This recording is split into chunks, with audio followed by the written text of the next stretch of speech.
Alrighty, we are filming, and so I think the title of this video is going to be something like, why lying is wrong. And you would think that we wouldn't need to make a video about something like this, but we definitely do because I see a lot of lying in my day-to-day life. Obviously, there's bigwigs who lie, like politicians or corporations and stuff like that, and they're just going to not be blessed.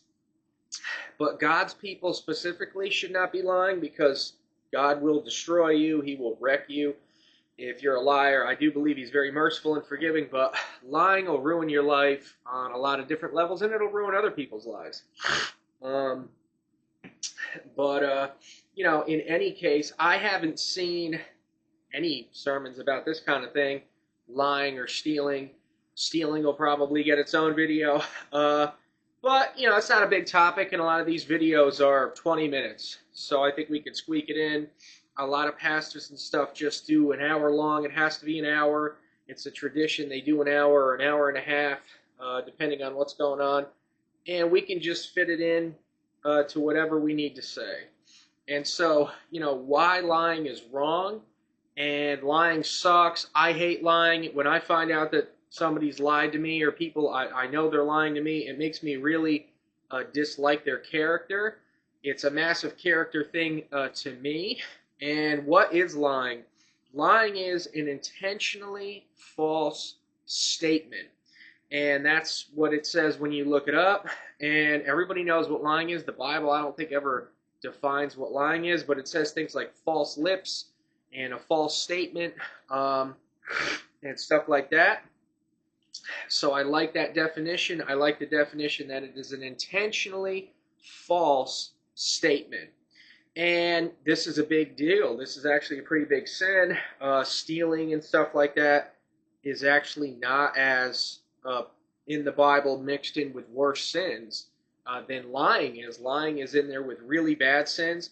So Revelation 21:8, we'll read it, is one of those scriptures. God said, "But the fearful and unbelieving and the abominable and murderers and whoremongers and sorcerers and idolaters and all liars shall have their part in the lake which burns with fire and brimstone, which is the second death." So, stealing's not even in there. Lying is in there. It's in there with unbelievers, murderers, whoremongers, sorcerers, and idolaters. So it's a pretty big deal. God said all liars deserve to go to hell. And I see this in my day-to-day life. People just lie. They feel like it's okay to lie to you. People will lie to get out of anything. People will lie at the DMV to get something done. People will lie to your face just to get what they want immediately. A woman will lie to her husband that she has a headache to get out of giving due benevolence, sex to her husband. She'll just lie and say, "I'm sick," because they don't want to do it. Massively huge deal. You cannot do stuff like that. The reason everybody's going to die is because of a lie. Genesis 3:4, "And the serpent, who is the devil, said unto the woman, Ye shall not surely die." So, usually if people lie, they're guilty of something, or maybe they're trying to rip you off. They may lie about prices. I had somebody recently say to me that that they had a cashier at a checkout line lie to them, and it cost them like $30, and they were shopping on their shopping list. They got lied to that they were getting a discount, and they were not. And so it does affect people. Corporations and stuff will lie. Politicians and stuff will lie. Everybody hates liars. People don't like getting lied to. Maybe they've done something to you that they don't want you to know about, and they just lie to you. And it's not a good feeling. I thought of a bunch of weird, random, hypothetical examples. I don't think I'm going to get into any of that because I think the Bible is a lot stronger than anything that I can come up with. But Leviticus 19:11, God said, "Ye shall not steal, neither deal falsely, neither lie to one another." So that's God's commandments to his people. The law, the Levitical law, is the schoolmaster for the New Testament. A lot of people don't like that. They don't care about that. They just want to do whatever they want.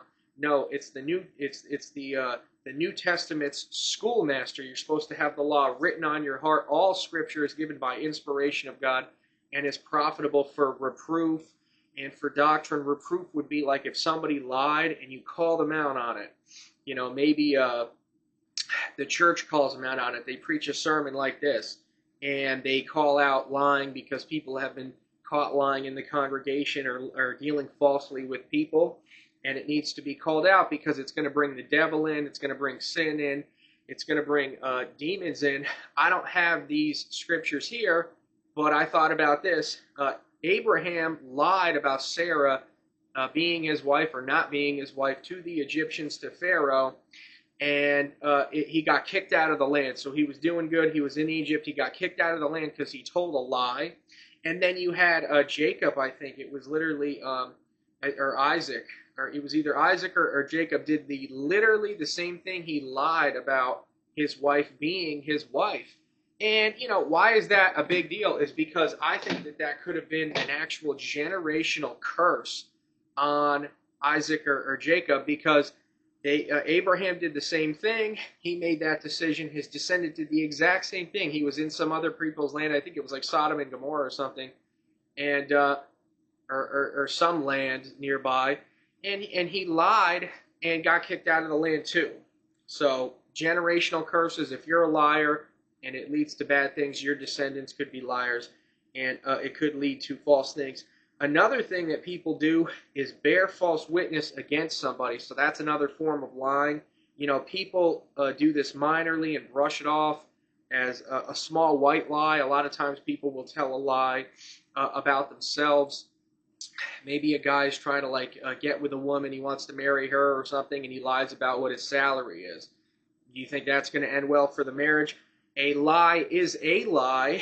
It doesn't matter how big or small that it is. People like Jewish rabbis and stuff will say that it's okay to lie under certain circumstances. Here's the example that they usually give. They'll say, well, if you had like Anne Frank hiding in your basement, would you, and they came, the Gestapo came and they said, you know, do you have any Jews here?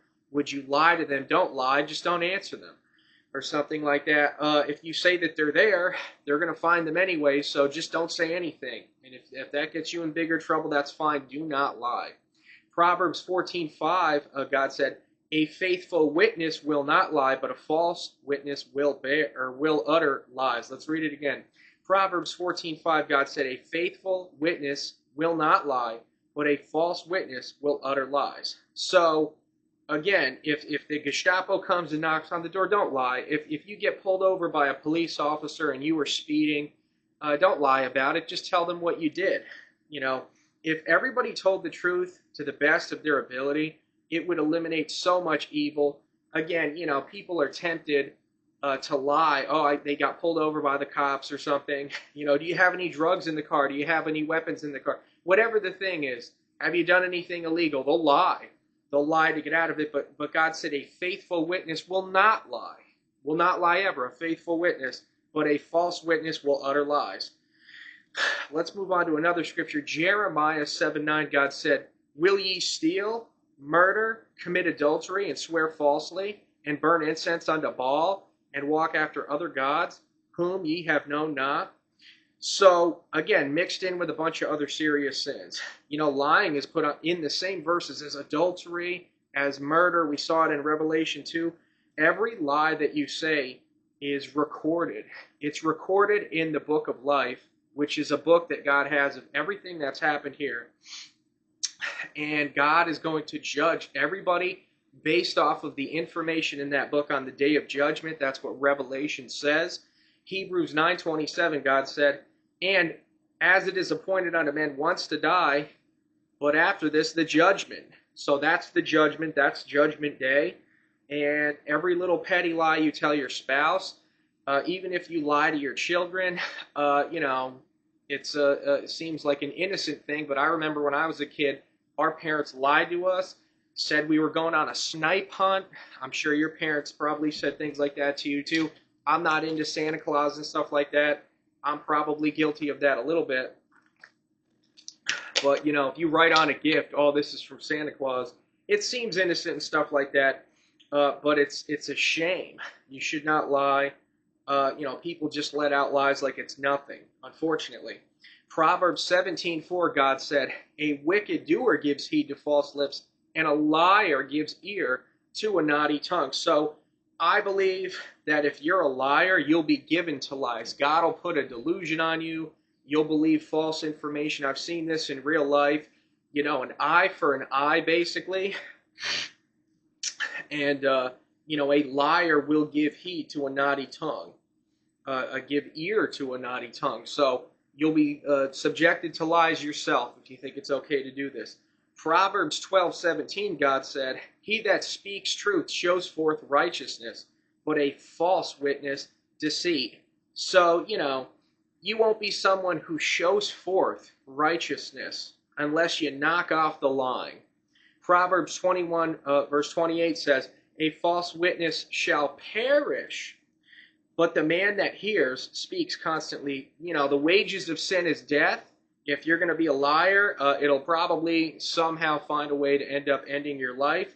Matthew 15:19, God said, "For out of the heart proceeds evil thoughts, murders, adulteries, fornication, thefts, false witness, and blasphemies." So, again, mixed in there with murders, fornication, stealing, false witnesses. Your heart is rotten if you're somebody who doesn't think that lying is wrong. And you probably can't even see it. Proverbs 6:16, God said, "These 6 things does the Lord hate? Yeah, 7 are an abomination unto him." Number 6 on the list is Proverbs 6:19, where God said, "A false witness that speaks lies." So that's an abomination to God. A false witness that speaks lies. What is an abomination? An abomination is something that causes extreme anger or even disgust. And this is being put on the list. It's being put up there with like transgender people is something that's listed as an abomination in the Bible. Proverbs 19:5, God said, "A false witness shall not be unpunished, and he that speaks lies shall not escape." I have the last note here says, "shall not escape."